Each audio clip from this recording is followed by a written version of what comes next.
Ladies and gentlemen, buckle up, because what just happened inside the WNBA front office has the entire basketball world on fire. Stephanie White is furious, Steve Simon has made a move nobody saw coming, and Cheryl Miller, yes, the iconic legend herself, has just been handed the kind of power that could reshape the entire league. This isn't just another headline, it's a story about legacy, rivalry, and control. And in the middle of this storm stands Caitlin Clark, the young phenom whose rise may have sparked one of the biggest political power battles the WNBA has ever seen. Welcome back to the channel, Hoops fans.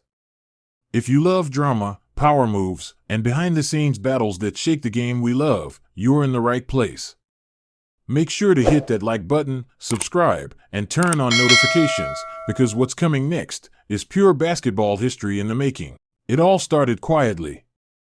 Steve Simon, the Indiana Fever owner and longtime WNBA figure, had been facing enormous pressure from both inside and outside the league.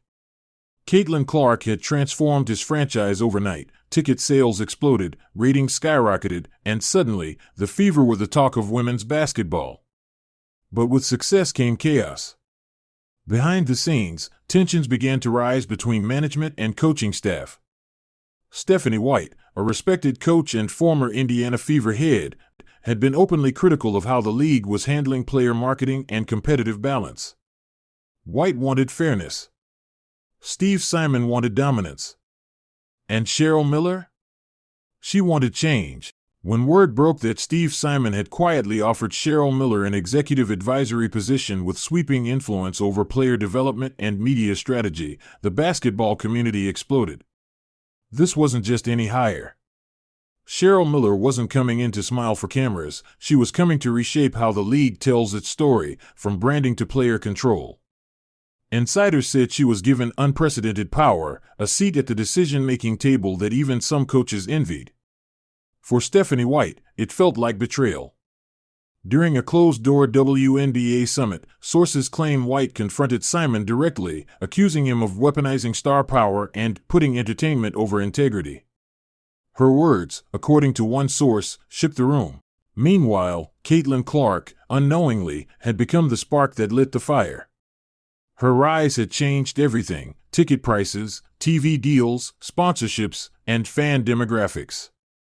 But it also changed power dynamics.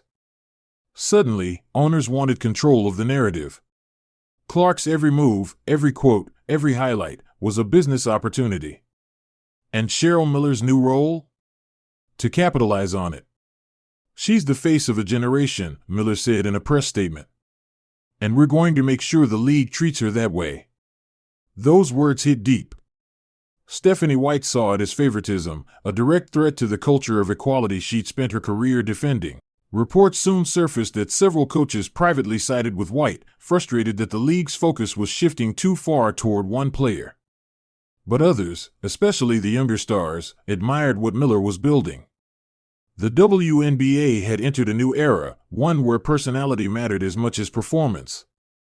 Cheryl Miller's influence was everywhere. Marketing campaigns changed. Broadcast angles highlighted Clark's every shot. Pre-game intros became cinematic. It felt like a revolution, and for the first time, the WNBA wasn't following trends, it was setting them. But not everyone was smiling.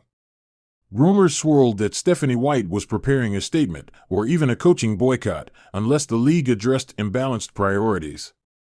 Behind the scenes, WNBA Commissioner Kathy Englebert's resignation only deepened the mystery. Who was really in charge?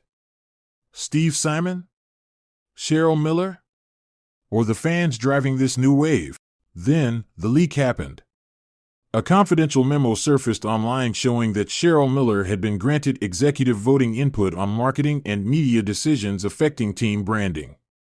In other words, she had a voice in how every team was represented to the public.